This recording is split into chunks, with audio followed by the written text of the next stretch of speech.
Hello friends, welcome back to my channel. আজকে তোমাদের সামনে নিয়ে এসেছি একটা নতুন রেসিপি, তবে সেটা করব আমি একটা নতুন কড়াইতে। কারণ আজকে হচ্ছে আমাদের বাড়িতে পেতলের কড়াইয়ে রান্না হবে এবং সেটা নতুন, তাই জন্য এটার উদ্বোধন হবে। তো সেই জন্য নতুন রেসিপি দিয়েই শুরু করা যাক। তার জন্য আমি মাংসের এখানে কিমা করে নিচ্ছি, দেখতেই পাচ্ছ। আর এখানে নিয়ে নিয়েছি দুখানা পেঁয়াজ কুচি, টমেটো কুচি, আদা রসুন কুচি, আর হচ্ছে কাঁচা লঙ্কা। আদা রসুন সবকটাকে আমরা এখানে পেস্ট করে নেব। আর এই দেখো সেই পেতলের কড়াই, তার মধ্যে দিয়ে দিয়েছি পরিমাণ মতো সর্ষের তেল। এই কড়াইটা আমি নতুন কিনেছি এবং আজ থেকে কিন্তু আমাদের এই কড়াইতেই রান্নাগুলো হবে। তো প্রথমেই আমি দিয়ে দিলাম, তেলটা যখন গরম হয়ে গেছে তখন পেঁয়াজ কুচিটাকে দিয়ে দিলাম। এখানে দুখানা পেঁয়াজ চপ করে রাখা আছে। আর এখানে পেঁয়াজটা যখন একটুখানি ভেজে নেব প্রথমের দিকে, পেঁয়াজটা যতক্ষণ ভাজা হচ্ছে ততক্ষণ আমি পেস্ট রেডি করে নেব। সেখানে দিয়ে দিচ্ছি টমেটো। এখানে দুখানা টমেটো এরকম কুচি করে দানাটাকে পরিষ্কার করে নেওয়া হয়েছে।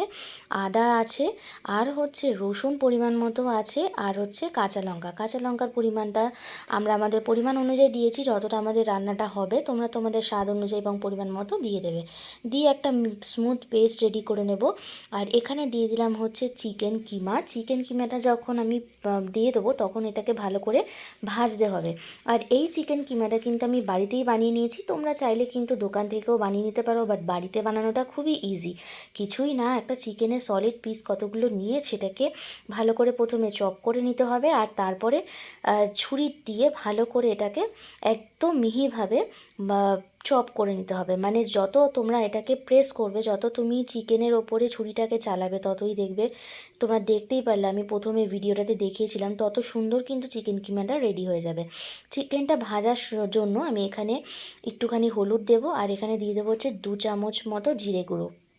আর এখানে পরিমাণ মতো নুনটাও আমি এখানে 2 চামচ মতো দিয়েছি। দিয়ে আমরা ভালো করে চিকেনটাকে প্রথমে ভেজে নেব। আর চিকেনটা ভাজা হয়ে গেলে তারপর দিয়ে দেবো সেই পেস্ট যেটা আমরা করে রেখেছিলাম, মানে টমেটো, আদা রসুন আর কাঁচা লঙ্কার পেস্ট আমি এখানে দিয়ে দেবো। দিয়ে আমাদের এটা হচ্ছে বেসিক মশলা, এটাকে ভালো করে আমাদেরকে কষিয়ে নিতে হবে। আর যেহেতু আমি পিতলের কড়াইতে রান্না করছি, তাহলে কিন্তু এটা আমি লো টু মিডিয়াম ফ্লেমে রান্না করছি। আর এখানে মশলাটা কষানোর জন্য আমি কিছুটা পরিমাণ মতো জল দিয়েছিলাম, মানে যেটাকে বলে মশলা ধোয়া জল। তো মশলা ধোয়া জল দিয়ে আমরা প্রথমে ভালো করে মশলাটাকে কষিয়ে নেব, দেখতে পাচ্ছ।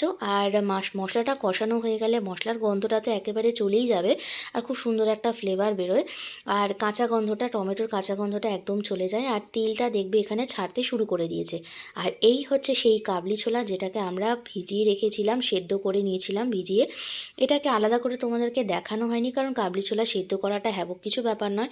যাই হোক, আমরা এখানে সেই সেদ্ধ করে রাখা কাবলি ছোলাটা এখানে দিয়ে দিয়েছিলাম।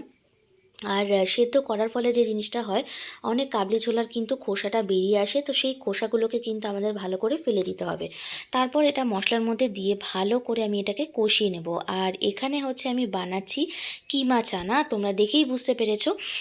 আর এখানে দিয়ে দেবো হচ্ছে মশলাটা কষিয়ে নেওয়ার পরে পরিমাণ মতো জল, কারণ কাবলি ছোলাটাকে আমাদের আর একটু সেদ্ধ করে নিতে হবে। আমাদের 50% মতো কাবলি ছোলাটা কুকড হয়ে গেছিলো, আর মশলার সাথে এটা 50% মতো কুক হয়ে যাবে, তাহলে কিন্তু আমাদের এটা প্রায় শেষ পর্যায়ে হয়ে আসবে।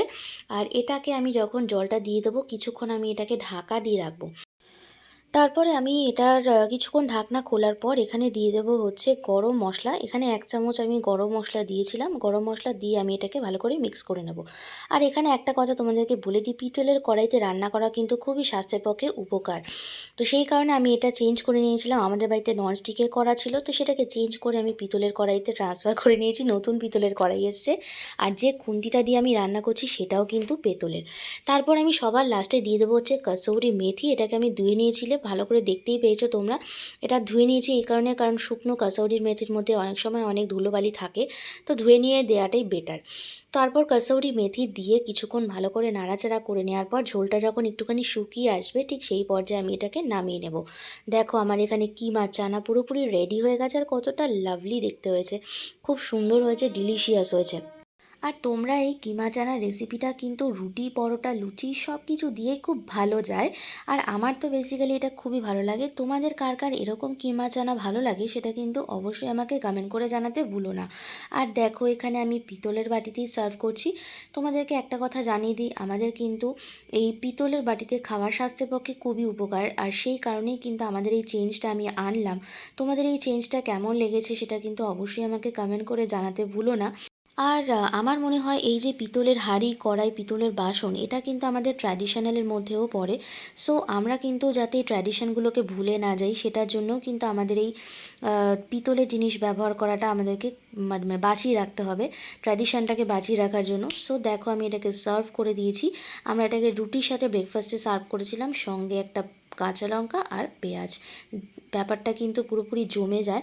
এরকমভাবে সার্ভ করে যদি তোমাদের দিনটা ব্রেকফাস্ট দিয়ে শুরু করো তাহলে কিন্তু পুরো দিনটাই ভালো যায়। সো বন্ধুরা, তোমাদের কেমন লাগলো রেসিপিটাকে কিন্তু অবশ্যই আমাকে কমেন্ট করে জানিও। ভালো লাগলে একটা লাইক করে দিও। আর আমার চ্যানেলে যারা নতুন বন্ধু আছো তারা কিন্তু অবশ্যই চ্যানেলটাকে সাবস্ক্রাইব করে রেখো। আর যারা পুরনো বন্ধু আছো ছিলে তাদের জন্য অসংখ্য ধন্যবাদ। তোমাদের সাথে আবার পরবর্তী ভিডিওতে দেখা হবে। ভিডিওটা আমি শেষ করছি এখানেই। দেখা হচ্ছে তোমাদের সাথে খুব তাড়াতাড়ি। টাটা।